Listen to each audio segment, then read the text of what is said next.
Power, wealth, control. Throughout history, these have been the great prizes pursued by kings and rulers. Thrones are built upon them, wars are waged to secure them, and entire nations are shaped by them. But occasionally, rarely, a king arises who chooses something greater. A ruler who looks not to the trappings of power, but to a higher calling, who dares to choose Christ. This is the story of such a man, Saint Wenceslaus. A young king, born into a dynasty of intrigue surrounded by violence and betrayal, yet guided by a faith that lifted him above the ordinary ambitions of his peers. He chose humility, he chose service, and above all, he chose Jesus. And in doing so, he revealed what true Christian leadership can look like. Today, September 28th, we remember him. We honor him. We reflect on what his story still means for us 1,000 years later. Over the course of this video, let us step into the world of 10th century Bohemia. Walk beside a boy king shaped by his grandmother's wisdom and discover the courage it takes to lead with faith when the whole world urges compromise. A kingdom divided.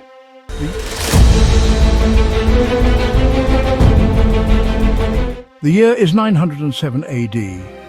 In the heart of Central Europe lies the land of Bohemia, rolling hills, dense forests, and fertile valleys. Yet beneath this beauty lies tension. Pagan traditions still hold sway among many nobles, while Christianity, carried here only recently, is still fragile and contested. Into this divided world is born Wenceslaus. His family belongs to the Przemyslid dynasty, rulers of Bohemia. But within this very household, the struggle between old beliefs and the Christian faith plays out with deadly seriousness. Wenceslaus's grandmother, Saint Ludmila, is a devout Christian. She sees in her grandson a spark, a gentleness, a hunger for God. From his earliest days, she nurtures it. She whispers into his heart that kingship is not about domination, but about service. She teaches him that the cross, not the sword, is the true symbol of power. But not everyone in his family agrees. His mother, Bohemia, clings to old traditions. For her, faith is less important than political power. And so, even within the palace walls, young Wenceslaus is torn between competing visions of life and leadership. Even as a child, he stands out. While other boys of noble blood train for war, Wenceslaus lingers in the chapel, captivated by Scripture. While others dream of conquest, he dreams of serving Christ. Who was it in your own life that first showed you what faith looks like? Was it a grandmother, a parent, a teacher? Take a moment now to thank God for their influence, for those whose quiet witness planted seeds of faith in you, just as Ludmila did for Wenceslaus, the boy king. When Wenceslaus is only 18, fate calls him to the throne. Still little more than a boy, he suddenly bears the weight of an entire kingdom. Advisors crowd around him, urging him to rule with fear, to stockpile wealth, to build armies and secure dominance over rival tribes. This was the model of kingship known to the world. To rule was to dominate, to command respect through strength. But Wenceslaus remembers the lessons of his grandmother, and he makes a different choice. Instead of pouring his resources into weapons, he invests in churches. Instead of hoarding his wealth, he gives freely to the poor. Instead of being a king who demands service, he becomes a king who serves. Imagine it. A young man, not yet 20, surrounded by older and stronger voices, all insisting that compromise is necessary, that he must harden his heart. Yet he resists. His is a fragile courage, but a courage nonetheless. Where in your life do you feel pressure to compromise your Christian values? In your work, your friendships, your ambitions? Remember the boy king Wenceslaus, and consider how you too might remain faithful to Jesus amidst the voices urging you to bend. A servant king. Stories soon spread through the kingdom. At night, under the cover of darkness, Wenceslaus himself can be seen slipping quietly through the streets.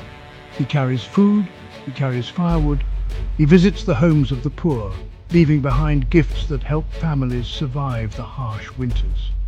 This is no grand spectacle, no political maneuver. These are acts of hidden service, done not for glory, but for love. He becomes a shepherd to his people. Churches rise across the land, schools are founded. The Christian faith takes deeper root in Bohemia, not through coercion, but through compassion. Here then is a glimpse of true leadership, not a man seated high upon a throne of gold, but a king kneeling upon the cold earth, kindling a fire in a widow's hearth. Leadership, after all, is not about position, it is about influence, and influence begins with love. Who has God placed in your life for you to influence? Your family, your colleagues, your neighbors? How can you serve them today as Wenceslaus served his people? Opposition rises. Yet such a king could not please everyone. For many nobles, Wenceslaus's generosity seemed foolish. His piety threatened the old ways, and his humility was a rebuke to their pride. Among his fiercest opponents was his own brother, Boleslaus. Ambitious, hungry for power, Boleslaus could not tolerate his brother's style of rule.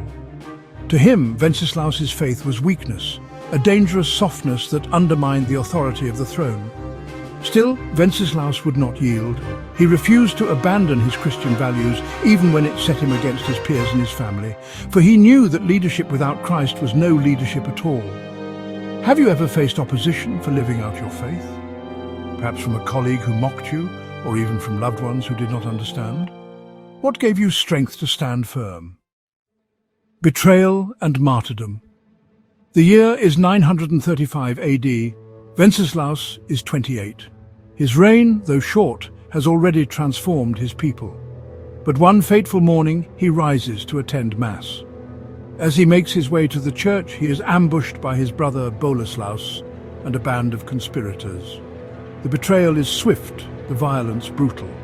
Within moments, the young king falls, struck down not by a foreign enemy, but by his own kin. Yet his death is not the end, far from it. His people immediately recognize him as a martyr.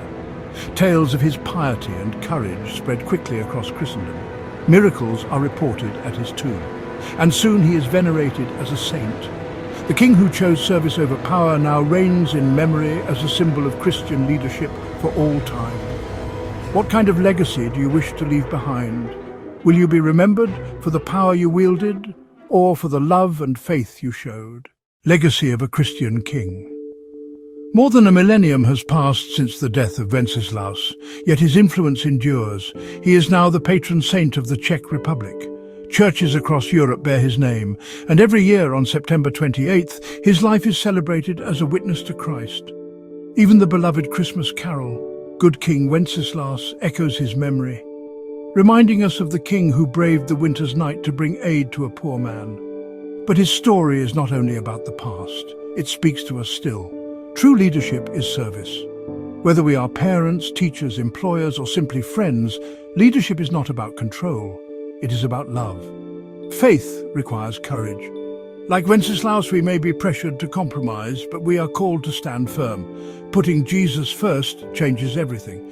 Wenceslaus could have chased power, but he chose Christ, and that choice left a legacy still remembered today. What's one decision you can make this week to put Jesus first? Perhaps in the way you speak, the way you give, or the way you serve. Closing reflections. And so, as our journey through the life of Saint Wenceslaus draws to a close, let us pause. Picture again the young king walking through the streets of Prague at night, cloaked in silence, carrying bread and firewood. Picture him resisting the calls of wealth and power, choosing instead the path of faith. Picture him betrayed, yet never broken. A king whose crown was his devotion to Christ. This is the legacy of Saint Wenceslaus. Now take a moment. Where is God calling you to lead through service? How might you, like Wenceslaus, put Jesus first in your own life today? And as you ponder, share your story. Leave a comment, because your witness might inspire someone else to stand firm in their faith. And don't forget to subscribe for more stories of saints and scripture, stories that encourage your journey of faith and remind us all that the greatest kings are those who serve the King of Kings.